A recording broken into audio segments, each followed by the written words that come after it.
Welcome to Goodnight Flagstaff. I'm Jamie Paul, one of the librarians at your downtown library. Thank you for tuning in to our community story time. You can find a new chapter from a community-selected, family-friendly book at 8 p.m. each weeknight, now on the Literacy Center of Flagstaff social media channels and on Crater Radio, a local online radio station. The Literacy Center is kindly stepping in to spearhead Goodnight Flagstaff going forward. The previous chapter will still be replayed on Crater Radio each weeknight at about 7:45, just before the new chapter airs. You can also listen to all previous Goodnight Flagstaff recordings on YouTube, the library's channel, or the Literacy Center's channel. We are currently reading from the Chronicles of Narnia by C.S. Lewis. Book 4, Prince Caspian, starts tonight. If you'd like to check out any of the Narnia books to read along with us at home, they are all available in the Hoopla app with your Flagstaff or Coconino County Library card. Check one out today. Please email us if you'd like to join our team of readers and connect with your community through shared story time. All ages are welcome and encouraged. Our email now is goodnightflagstaff@gmail.com. Last time we read together, we finished The Horse and His Boy, which is the third book in the Narnia series. But tonight, we're starting Prince Caspian. So here comes chapter 1.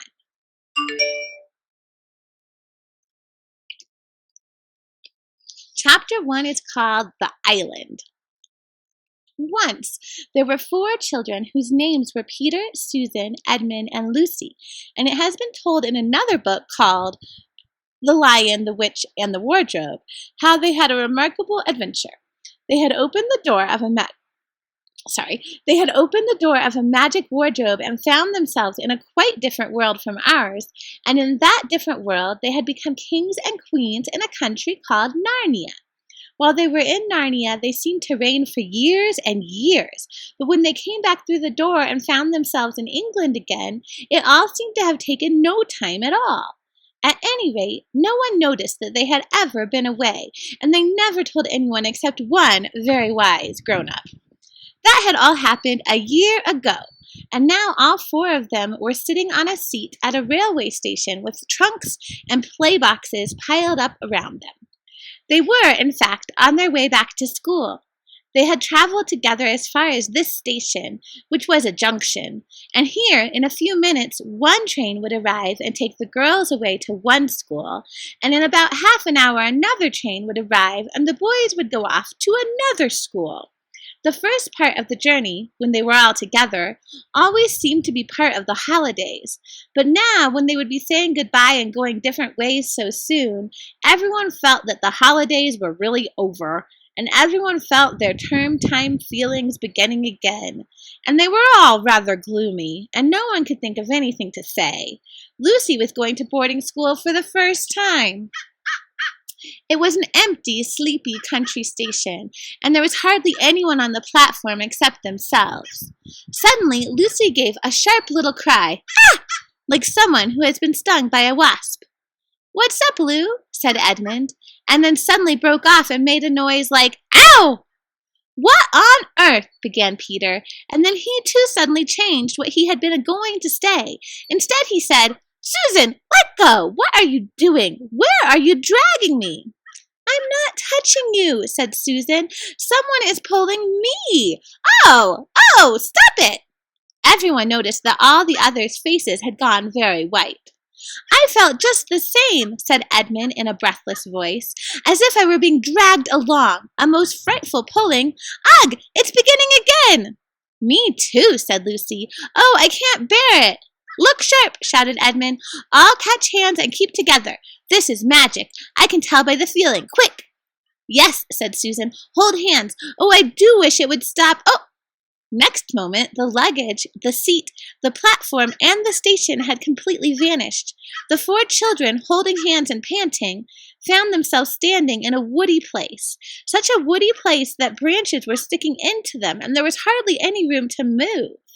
They all rubbed their eyes and took a deep breath. "Oh, Peter!" exclaimed Lucy. "Do you think we can possibly have got back to Narnia?" "It might be anywhere," said Peter. "I can't see a yard in all these trees. Let's try to get into the open. if there is any open. With some difficulty, and with some stings from nettles and pricks from thorns, they struggled out of the thicket. Then they had another surprise. Everything became much brighter, and after a few steps they found themselves at the edge of the wood, looking down on a sandy beach. A few yards away, a very calm sea was falling on the sand with such tiny ripples that it made hardly any sound.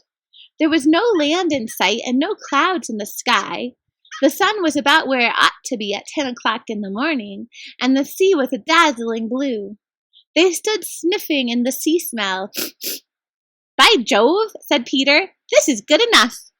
5 minutes later, everyone was barefooted and wading into the cool, clear water. "This is better than being in a stuffy train on the way back to Latin and French and algebra," said Edmund. And then for quite a long time there was no more talking, only splashing and looking for shrimps and crabs. "All the same," said Susan presently, "I suppose we'll have to make some plans. We shall want something to eat before long." "We've got the sandwiches Mother gave us for the journey," said Edmund. "At least I've got mine." "Not me," said Lucy. "Mine were all in my little bag." "So were mine," said Susan. "Mine are in my coat pocket. They're on the beach," said Peter. "There'll be 2 lunches among 4. This isn't going to be such fun." "At present," said Lucy, "I want something to drink more than something to eat." Everyone else now felt thirsty, as one usually is after wading in salt water under a hot sun. "It's like being shipwrecked," remarked Edmund. "In the books they always find springs of clear fresh water on the island. We'd better go and look for them." "Does that mean we have to go back into all that thick wood?" said Susan. "Not a bit of it," said Peter. "If there are streams, they're bound to come down to the sea, and if we walk along the beach, we're bound to come to them." They all now waded back and went first across the smooth, wet sand, and then up to the dry, crumbly sand that sticks to one's toes, and began putting on their shoes and socks. Edmund and Lucy wanted to leave them behind and do their exploring with bare feet, but Susan said this would be a mad thing to do. "We might never find them again," she pointed out, "and we shall want them if we're still here when night comes and it begins to be cold." When they were dressed again, they set out along the shore with the sea on their left hand and the wood on their right. Except for an occasional seagull, it was a very quiet place. The wood was so thick and tangled that they could hardly see into it at all, and nothing in it moved. Not a bird, not even an insect. Shells and seaweed and anemones, or tiny crabs in rock pools are all very well, but you soon get tired of them if you are thirsty. The children's feet, after the change from the cool water, felt hot and heavy. Susan and Lucy had raincoats to carry. Edmund had put down his coat on the station seat just before the magic overtook them, and he and Peter took it in turns to carry Peter's greatcoat. Presently the shore began to curve around to the right. About 1/4 of an hour later, after they had crossed a rocky ridge which ran out into a point, it made a quite sharp turn. Their backs were now to the part of the sea which had met them when they first came out of the wood, and now, looking ahead, they could see across the water another shore, thickly wooded like the one they were exploring. "I wonder, is that an island, or do we join on to it presently?" said Lucy. "Don't know," said Peter, and they all plodded on in silence. The shore that they were walking on drew nearer and nearer to the opposite shore, and as they came round each promontory, the children expected to find the place where the 2 joined. But in this they were disappointed. They came to some rocks which they had to climb, and from the top they could see a fair way ahead of them. "Oh, bother," said Edmund. "It's no good. We shan't be able to get to those other woods at all. We're on an island." It was true. At this point, the channel between them and the opposite coast was only about 30 or 40 yards wide, but they could now see that this was its narrowest place. After that, their own coast bent round to the right again, and they could see open sea between it and the mainland. It was obvious that they had already come much more than halfway around the island. "Look," said Lucy suddenly. "What's that?" She pointed to a long, silvery, snake-like thing that lay across the beach. "A stream! A stream!" shouted the others, and, tired as they were, they lost no time in clattering down the rocks and racing to the fresh water. They knew that the stream would be better to drink farther up, away from the beach, so they went at once to the spot where it came out of the wood. The trees were thick as ever, but the stream had made itself a deep course between high, mossy banks, so that by stooping you could follow it up in a sort of tunnel of leaves. They dropped on their knees by the first brown, dimply pool and drank, and dipped their faces in the water, and then dipped their arms up to the elbow. "Now," said Edmund, "what about those sandwiches?" "Oh, hadn't we better save them?" said Susan. "We may need them far worse later on." "I do wish," said Lucy, "now that we're not thirsty, we could go on feeling as not hungry as we did when we were thirsty." "But what about those sandwiches?" repeated Edmund. "There's no good saving them till they go bad. You've got to remember it's a good deal hotter here than in England, and we've been carrying them about in pockets for hours." So they got out the 2 packets and divided them into 4 portions, and nobody had quite enough. But it was a great deal better than nothing.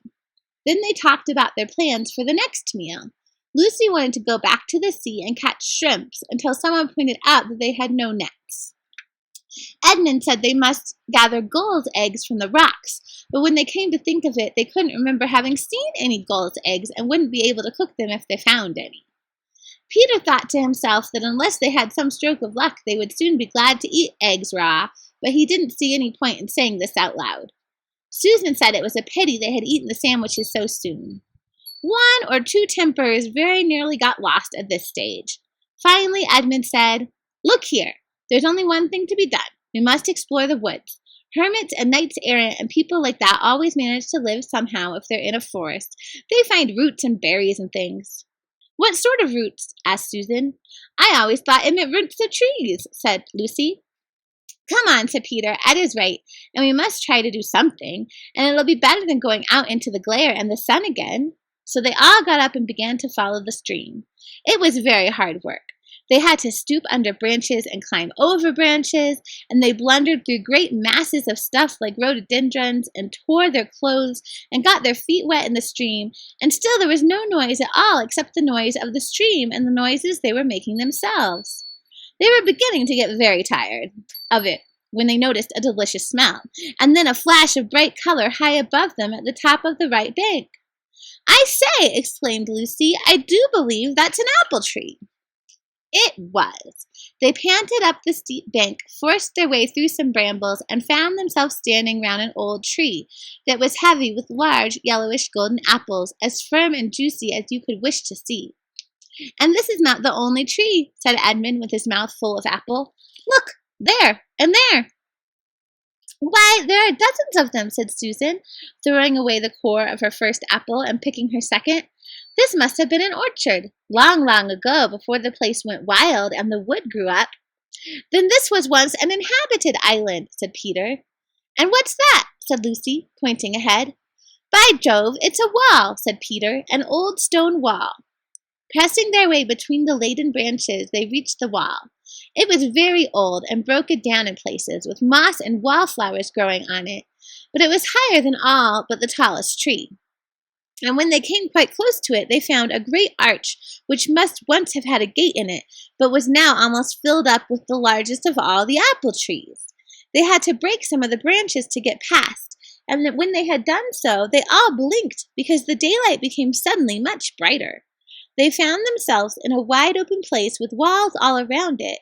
In here there were no trees, only level grass and daisies and ivy and gray walls. It was a bright, secret, quiet place, and rather sad, and all 4 stepped out into the middle of it, glad to be able to straighten their backs and move their limbs freely. That's the end of Chapter 1. Join us tomorrow on Tuesday night for Chapter 2 of Prince Caspian. It's called The Ancient Treasure House. It's fun to get back to Peter and Susan and Lucy and Edmund again. I know the Narnia series is quite confusing with its order, but now we're back to our original characters. They've just already grown up once, then ungrown up, and now we're back again. Hope to see you tomorrow night, and good night, Flagstaff.